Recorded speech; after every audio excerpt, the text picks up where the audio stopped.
Through hiking has definitely changed my life. It's kind of like I went into the hike hoping it would, actually. But I don't know if I really understood how it was going to change my life. Just before I decided to do my Appalachian Trail through hike, not just before, about 6 months, I was going through a really hard time in my life where I was physically unwell, but also emotionally unwell. I went through my days. I woke up, I would have breakfast, lunch, I'd go to work. I'm a ballroom dancer, a ballroom dance teacher, and then my hours were from 1 to 10, and I would get home at 10, would take a shower, and then lay in my bed, look at my phone, and just live. Live, but not to the fullest, right? Like a lot of people talk about live your life to the fullest. For me, it honestly was just existing. And I would often tell my friend,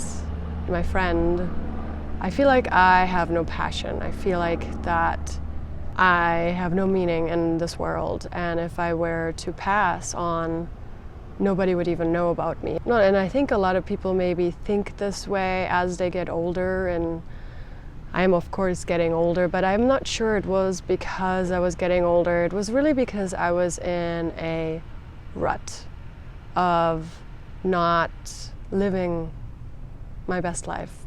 And it translated into me feeling physically unwell. And I realized that if I was not going to make a change in my life, that I would be close to doing something to myself that would not be a good thing. And this is really personal for me to share, and a lot of people don't really even know about that. But I was at the point of saying goodbye, but not just because I felt like in a rut, but because of the physical struggles that I was experiencing. And so one day I was visiting my mother on my birthday, and I hiked up in Vermont, up a mountain that I didn't even know what it was, and I sat down and I cried because I felt really bad for myself. I felt sorry for myself, how I was going to live the way I'm living now and just keep going. And somehow, for some reason, this idea came up. I had a friend whose brother was hiking the Appalachian Trail, and I thought to myself, wow, I would really like to do something like that, like just hike a long distance. And I started to think about it more as I was hiking back down to the trailhead, and all of a sudden I saw at the trailhead that I was actually on the Appalachian Trail. And for me, that was an obvious sign. Not only did I just think about the Appalachian Trail without knowing that I was on it, but I was on it, and it was a clear sign that I needed to do this for myself. And so I decided to hike the trail. I had absolutely no backpacking experience, no camping experience, some hiking when I was a child because my father would take myself and my sister on, day hikes. They were never really pleasant, but that is about the only experience that I'd have. Also, I live in Florida, and there are no mountains, and temperatures are generally pretty high. In fact, today it's 92 degrees. But still, I decided that I was going to hike. I was going to do this trail no matter what, because there were no other options for me.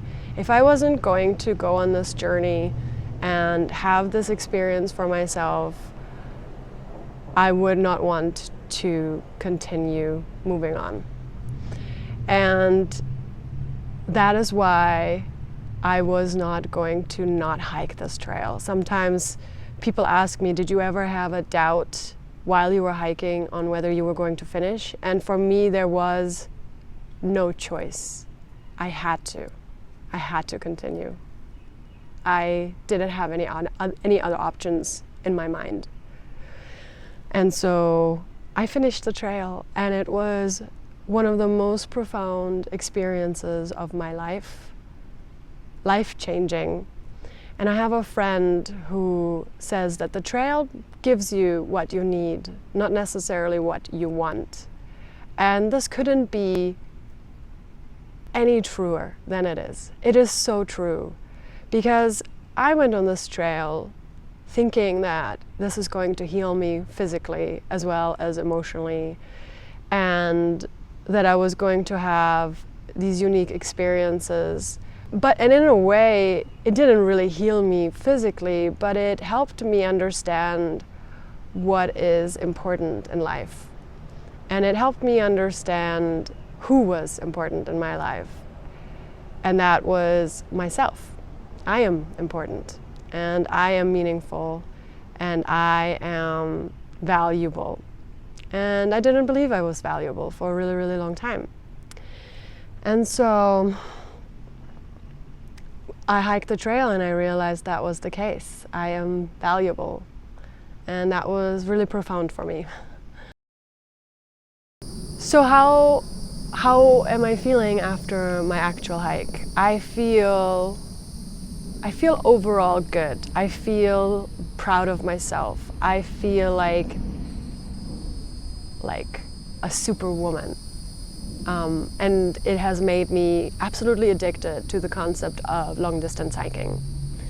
Through hiking, long-distance hiking, it doesn't really matter. Just the fact to be out in nature and be present and love nature and be with nature, it's honestly all you need in order for you to clear up your brain. I was recently watching another YouTuber, and he was starting another through hike. He had done the Pacific Crest Trail first, and now he was doing the Arizona Trail. And he realized that a through hike really is just a BandAid, that it doesn't really fix your problems at home. And that is very true. And yes, you are out in the woods, and yes, you have the most wonderful time and the craziest experience in this world. But it is just a Band-Aid. It didn't fix my physical ailments. It didn't fix really my psychological ailments that I have, like my emotional ailments, really, not psychological, emotional ailments. It didn't fix it, but it made me look at my life differently.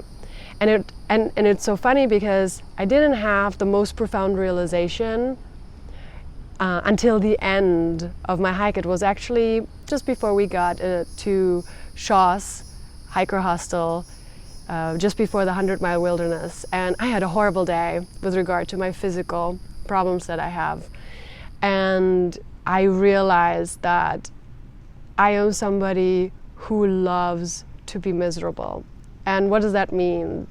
When I was a child, I was sick. I had rheumatoid arthritis, and I was pampered by my mother because I was sick. Of course, it's something that a mother has to do, or should do. I mean, any mother would do that. But it really gave me kind of the attention that I've always craved for. And so, as I was growing up into adulthood, I tended to have these psychosomatic illnesses that just were evoked from my stress and my emotional well-being, but at the end it kind of was just a way for me to ask for attention and love and just being loved in general. And so I realized that being sick allows me to get attention from people, allows me to or, you know, at some point people are annoyed by you wanting that attention, but in the end, I was in love with being miserable, as in like just being inside of miserability and not wanting to be happy because happiness meant what? What does that really mean? And I realized that no more. I'm no longer going to be miserable. I am no longer going to love being miserable. I'm going to love being happy. I'm going to love my life no matter how sick I am physically or how sick I am emotionally. I have to love this life because I've only been given this life once. And I leave you with that, as in, don't be happy being miserable. And if you are happy being miserable, you have to make a change. Whether it's through hiking, whether it's scuba diving, whether it's skydiving, whether it's traveling all over the world. The time is now. Like, the time is now. There is no, I will do this when I get older. I will do this when. I will do this if. You have to just do it. Like, just do it, because it's a question of life or death. And it was for me. And so I thank you so much. This is a very intimate video, but I wanted to share it because it is the true meaning of through hiking for me.